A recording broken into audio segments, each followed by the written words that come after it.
Assalamualaikum warahmatullahi wabarakatuh. Perkenalkan, nama saya Naria Palmahasibuan dengan NIM 231041118. Di sini saya akan menjelaskan mengenai teknik isolasi mikroorganisme. Mikroorganisme yang pertama yaitu Rhizopus oryzae.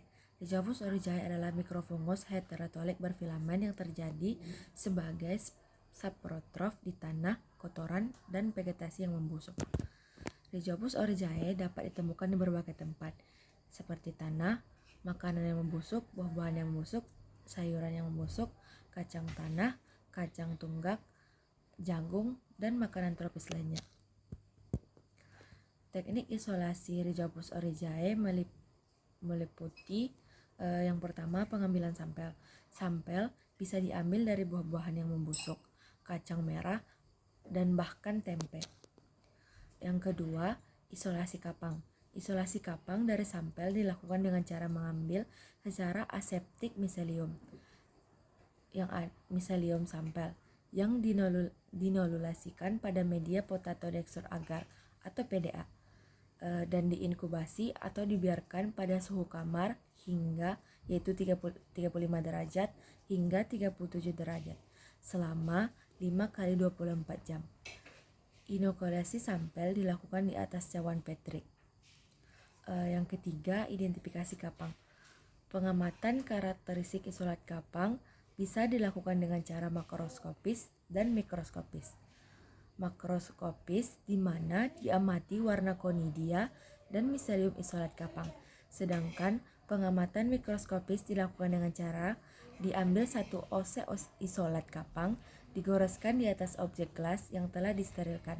Selanjutnya, ditetesi pewarna safranin dan ditutup dengan cover gelas dan diamati dengan mikroskop pada perbesaran 100 kali.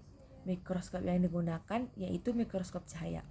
Pengamatan mikroskopis dilakukan dengan mengamati bentuk spora, kolumella, dan sporangiospora dan hipa. Baik, mikroorganisme yang kedua yang akan saya jelaskan yaitu alga coklat. Alga coklat dapat ditemukan di laut, terutama di perairan dangkal dan pantai. Teknik isolasi alga coklat merupakan pertama, persiapan sampel. Sampel diambil dari air laut. Sebelum digunakan, air laut disaring terlebih dahulu, lalu diencerkan dan disterilkan dengan autoklaf. Pengambilan sampel bisa juga dilakukan menggunakan alga secara langsung, yaitu dengan menggunakan metode ekstraksi, yaitu ekstraksi polisakarida. Biasanya dilakukan dengan menggunakan larutan air panas atau asam pada suhu tinggi selama beberapa jam. Selanjutnya, pembuatan medium agar, yaitu PDA. PDA digunakan untuk pengamatan pada dua metode, yaitu strike plating dan power plating.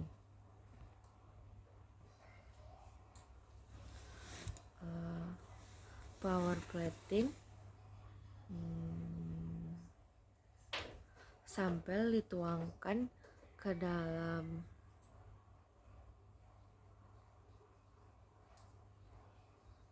cawan Petri. Habis itu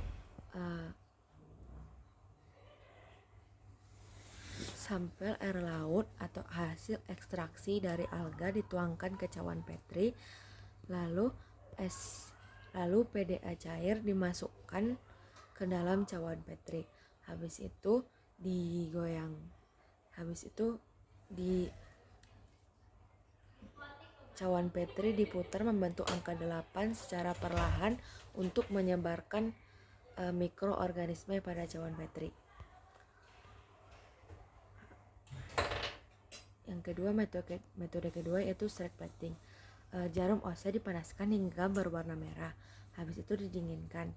Setelah itu jarum ose dicelupkan sebentar ke dalam sampel air laut atau ekstraksi alga tadi. Jarum ose kemudian diangkat dan dilakukan proses plating pada cawan Petri dengan cara menggores permukaan medium agar dengan lembut. Cawan Petri lalu disegel menggunakan parafilm dan diinkubasi atau dibiarkan di tempat yang terkena sinar matahari dengan posisi terbalik. Proses plating ini dilakukan dalam kondisi aseptik. Meskipun menggunakan dua teknik yang berbeda, ternyata medium agar tetap terkontaminasi dengan bakteri dan jamur lain. Untuk mendapatkan hasil kurtul yang murni, metode yang mendapatkan hasil yang lebih baik di antara metode strep plating atau pore plating dilakukan secara berulang sampai mikroorganisme pada PDA didapatkan menjadi tunggal atau tinggal kultur murninya saja. Sekian yang dapat saya jelaskan. Wassalamualaikum warahmatullahi wabarakatuh.